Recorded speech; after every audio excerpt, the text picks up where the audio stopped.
जय श्री सीताराम।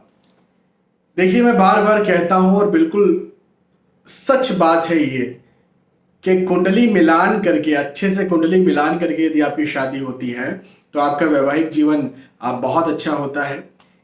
चाहे आपकी पर्सनल कुंडली, आपकी खुद की कुंडली में कितनी ही समस्याएं क्यों ना हो, अच्छे से यदि कुंडली मिलान करके शादी हो जाएगी तो आपका वैवाहिक जीवन बहुत अच्छा होगा।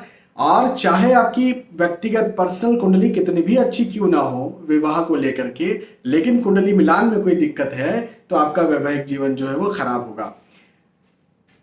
लग्न कुंडली, नवमांश कुंडली, ये जब हम देखते हैं और फिर कुंडली मिलान, इसको जब हम रखते हैं तो तराजू के एक पल्ले पर कुंडली मिलान को रखें और लग्न कुंडली, नवमांश कुंडली किसी एक इंसान की आप एक पल्ले पर रखें तो मैं आपको बताऊं कि 80% पल्ला भारी होगा कुंडली मिलान का और 20% पल्ला जो होगा वो पर्सनल कुंडली का होगा। तो मैं ये नहीं कह रहा हूं कि पर्सनल कुंडली कोई मायने नहीं रखती, लेकिन केवल 20% वैवाहिक जीवन के दृष्टिकोण से। अब बात यह है कि कुंडली मिलान में क्या क्या देखें। मुख्य प्रश्न ये है, मुझसे बार बार ये पूछा जाता है जब मैं ये वक्तव्य देता हूं, जब मैं ये कहता हूं कि कुंडली मिलान करके शादी की जाए तो क्या क्या देखा जाए कुंडली मिलान में। तो मैं ये कहता हूं कि भाई देखें, बहुत सारी चीजें होती है, बहुत सारी बातें ऐसी होती हैं जो कि आपको एक्सपीरियंस बताता है। देखिए, पढ़ाई लिखाई में आपको एक शब्द कह दूं ऐसा ऐसा, लेकिन आप वर्षों के साथ जब एक्सपीरियंस लेते हैं, अनुभव लेते हैं, तो आप सही से जज कर पाते हैं। लेकिन फिर भी कुछ बातें मैं आपको यहां पर बताऊंगा।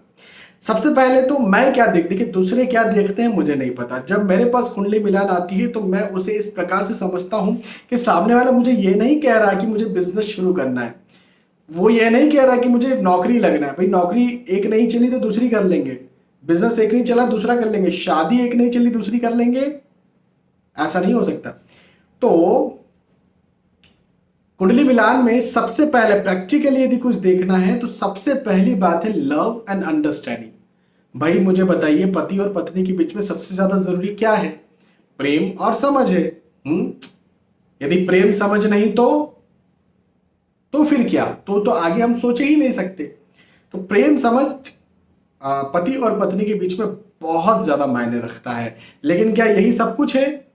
नहीं, और भी बहुत सारी चीजें हैं। जैसे जैसे सबसे पहले, इसके बाद जब हम आते हैं तो कैरेक्टर और बिहेवियर, चरित्र कैसा है लड़का या लड़की का। आप लड़के हैं तो आपकी होने वाली पत्नी का, या जिस लड़की को आप देख रहे हैं, आप लड़की हैं तो जो लड़का जिसे आप देख रहे हैं उसका चरित्र कैसा है। भाई मैं ये भी देखता हूँ, मैं ये भी पाता हूँ कि उनका व्यवहार कैसा है। चरित्र तो ठीक है अपनी जगह, चरित्र बहुत लॉयल है, बहुत ईमानदार है, स्पष्टवादी है, लेकिन व्यवहार इतना है कि गुस्सैल है, मुंहफट है। अब ये भी क्या काम का। तो चरित्र और व्यवहार, कैरेक्टर एंड बिहेवियर, क्या हो गया? नहीं, और भी चीजें हैं। संतान, भाई संतान को कैसे भूल सकते हैं? संतान बहुत ज्यादा महत्वपूर्ण है। और जब संतान की बात आती है तो एक बात बहुत कम लोग करते हैं और बहुत कम लोग हिचकिचाते हैं, बहुत कम लोग शर्माते हैं, लेकिन ये वैवाहिक जीवन का एक पार्ट है। आंतरिक संबंध, हाँ, जिसे हम सेक्स कहते हैं, ये वैवाहिक जीवन का एक पार्ट है जिसको बहुत से लोग शर्माते हैं। बाबा ये देखना पड़ेगा, ये बोलना पड़ेगा कि एस्ट्रोलॉजर को बताना पड़ेगा, जिंदगी का सवाल है। तो ये चीज भी मैं देखता हूं और मैं बताता हूं, बिना झिझके बताता हूं। सामने वाले को झिझक हो, मुझे नहीं लगता कि जो कुंडली मिलान करवाना है उन्हें झिझक हो, क्योंकि उन्होंने तो जानना है और उन्हें वो तो थैंक्स करते हैं कि आपने ये बात बताई। तो ये बात भी है। इसके साथ ही साथ स्वास्थ्य, भाई हेल्थ बहुत ज्यादा जरूरी है, तो हेल्थ कैसी रहेगी। इसके बाद जो बहुत सारे एस्ट्रोलॉजर्स छोड़ देते हैं वो है आयु, उम्र। भाई कैरेक्टर बिहेवियर बहुत अच्छा है, संतान समय पर हो जाएगी, लव अंडरस्टैंडिंग बहुत अच्छा है, सब कुछ है। आयु कम है तो क्या होगा? आयु, ये देखना भी बहुत ज्यादा जरूरी होता है। हाँ, तो भाग्य, एक और चीज है भाग्य। भाई किसी के आने से किसी का भाग्य प्लस होता है। कई सारे लोगों को आप देखेंगे शादी के बाद बहुत उन्नति करते हैं, हाँ, ये संतान के बाद बहुत उन्नति करते हैं। तो एग्जैक्टली ऐसे योग होते हैं उन्नति के या अवनति के, डाउन जाने के भी योग होते हैं, वो भी देखना बहुत जरूरी। तो ये सारी चीजें मिलकर के एक अच्छा कुंडली मिलान होता है। अब क्या होता है ना, देखिए टेक्निकली तो बहुत सारी और भी चीजों को देखा जाता है। भाई गढ़ को देखा जाता है, योनि को देखा जाता है, नाड़ी को, भकुट को, मंगल नॉन मंगल को देखा जाता है, ग्रह मैत्री को देखा जाता है। लेकिन मैं आपको की पॉइंट बता देता हूं कि आपको ये तो देखना ही देखना है ना। देखिए बहुत अच्छा मिलान आप नहीं कर सकते हैं, मैं मानता हूं भाई आप एस्ट्रोलॉजर यदि नहीं है और लंबा अनुभव आपको नहीं है तो बहुत अच्छा मिलान आप नहीं कर सकते, लेकिन आप जो है सबसे पहले तो मंगल नॉन मंगल जरूर देखिए। भाई मंगल नॉन मंगल की कुंडली ना हो, एक व्यक्ति मंगलिक है एक नॉन मंगलिक है, ये नहीं चलेगा। अच्छा एक और बात है, कई बार ये बात आती है कि भाई बहुत सारे मंगल नॉन मंगल मिलते हैं और वो लोग तो बहुत अच्छा वैवाहिक जीवन जीते हैं। मैं आपको अब फैक्ट बताता हूं, एक फैक्ट। यदि 100 लड़के या 100 कपल मंगल मंगलिक और नॉन मंगलिक है, भाई एक उसमें लड़का मांगलिक है एक जो लड़की है वो नॉन मंगलिक है, ऐसे 100 कपल्स हैं, तो मैं आपको एक रेट बताता हूं, 5% केसेस में ही वो विवाह सही से चल पाता है, 95% केसेस में दिक्कत आ जाती है। अब वो 5% केसेस को भी बहुत गहराई से विश्लेषण करना पड़ता है। मैं ये नहीं कह रहा हूं कि मैं किसी को आप मंगल नॉन मंगल को हर किसी को मना कर देता हूं, नहीं, मैं देखता हूं, लेकिन 100 मंगल नॉन मंगल आते हैं उसमें 5 ही को मैं हाँ बोलता हूं। अब इतना गहरा विश्लेषण आप कैसे करेंगे, इसके लिए अनुभव चाहिए, तो इसलिए मैंने कहा कि मंगल नॉन मंगल आप देखें, पहली बात। दूसरी बात, ग्रह मैत्री देखना बहुत ज्यादा जरूरी है। भाई जो चंद्र राशि होती है वो चंद्र राशि एक दूसरे की मित्र होना चाहिए। जैसे मान के चले कि भाई एक व्यक्ति है जिसकी चंद्र राशि बनती है मीन और लड़की की चंद्र राशि मीन है, लड़की की चंद्र राशि जो है वो मेष है ना, तो मीन और मेष के बीच में मित्रता तो आ गई है ना, तो अंडरस्टैंडिंग तो आ गई, तो मित्रता देखिए। अब एक की राशि मीन है और एक की राशि वृषभ है, तो वृषभ राशि शुक्र की राशि, मीन राशि गुरु की राशि, यहां नहीं जमने वाली बाबा। तो ये बात भी देखना आपके लिए बहुत ज्यादा जरूरी हो जाता है।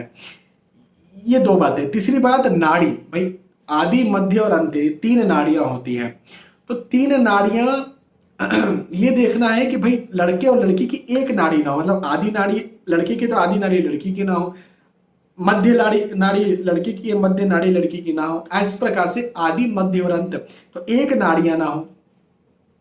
एक होता है भकुट दोष, इसके बारे में भी मैं बता चुका हूं, यदि आप कुंडली मिलान के बारे में और वृहत से जानना चाहते हैं तो इसकी एक प्लेलिस्ट बनी हुई है यूट्यूब चैनल VS एस्ट्रोलॉजी में इसकी प्लेलिस्ट बनी हुई है कुंडली मिलान। उसमें मैंने बताया कि भकुट दोष भी बहुत ज्यादा जरूरी है देखना। 3 प्रकार के भकुट दोष होते हैं, द्विद्वादश भकुट दोष, षडाष्टक भकुट दोष और नवपंचम भकुट दोष। अब इन भकुट दोषों के भी अलग अलग प्रॉब्लम्स होती हैं। अब उतना बहुत ज्यादा विस्तार से जानना है आप वहां पर जाकर के देख सकते हैं, और मैं आपको कह रहा हूं ना कि सारी बातें जो है एक वीडियो में बता देना बड़ा असंभव है, तो सारी बातें मैं नहीं बता पाऊंगा, लेकिन मैं आपको की पॉइंट एक दे रहा हूं, सतही बातें जरूर बता रहा हूं कि भकुट दोष भाग्य की हानि करता है, तो भकुट दोष देखना भी बहुत जरूरी है। नाड़ी दोष संतान की और भाग्य की दोनों की हानि करता है, और मैंने कहा ना आंतरिक संबंध सेक्सुअल प्रॉब्लम्स को भी कहीं ना कहीं बनाता है। हाँ, योनि दोष भी कहीं ना कहीं सेक्सुअल प्रॉब्लम्स को बनाता है, तो वो भी देखना बहुत ज्यादा जरूरी हो जाता है। तो ये जो 4 बातें मैंने बताई है, मंगल नॉन मंगल, ग्रह मैत्री, नाड़ी दोष और भकुट दोष, इनका ध्यान रखना बेसिकली बहुत ज्यादा जरूरी है। अच्छा, इनका ध्यान रख लिया इसका मतलब बहुत अच्छा वैवाहिक जीवन हो जाएगा? नहीं, मैं ऐसा नहीं कह रहा हूं, लेकिन मैं ये जरूर कह रहा हूं कि कम से कम डाइवोर्स नहीं होगा और बहुत ज्यादा मतभेद आर्ग्यूमेंट्स नहीं होंगे, लेकिन बहुत खुश रहेंगे, बहुत अच्छे रहेंगे। देखो मैं बहुत स्पष्ट आपसे कहता हूं, इसके लिए तो आपको एक्सपीरियंस लेना पड़ेगा, इसके लिए तो आपको ज्योतिष सीखना पड़ेगा, इसके लिए आपको अनुभव लेना पड़ेगा, आपको बहुत सारे कपल्स देखने पड़ेंगे। अब वो अनुभव इतने अच्छे से सबको आ जाता तो नहीं होता, क्योंकि कई बार ऐसी परिस्थितियां बनती है जहां पर गृह मैत्री नहीं मिल रही है और सारी चीजें मिल रही तो भी मैं हाँ कह देता हूं और वो लोग बड़े खुश रहते हैं, है ना। और कई बार ऐसी सिचुएशन आती, ग्रह मैत्री बिल्कुल मिल रही है, बहुत अच्छी मिल रही है, फिर भी मैं मना कर देता हूं कि नहीं बाबा आप नहीं आगे बढ़ सकते। तो ये बात है सिचुएशन की, ये बात है बहुत सारे अनुभव की, लेकिन फिर भी 4 मैंने मोटी मोटी बातें आपको बताई हैं, जिन्हें यदि आप फॉलो करते हैं तो मैं ये बात समझता हूं और मानता हूं कि कम से कम आर्ग्यूमेंट्स, मतभेद नहीं होगा, डाइवोर्स नहीं होगा, अलगाव नहीं होगा, बहुत ज्यादा खिंचाव, मतभेद, माथापच्ची नहीं होगी, हाँ, पति पत्नी के बीच में। तो ये 4 बातों का ध्यान रखें। और ज्यादा अच्छे से आपको जानना है और ज्यादा कुंडली मिलान के बारे में आपको समझना है, तो आप जो है ना किसी अच्छे विद्वान की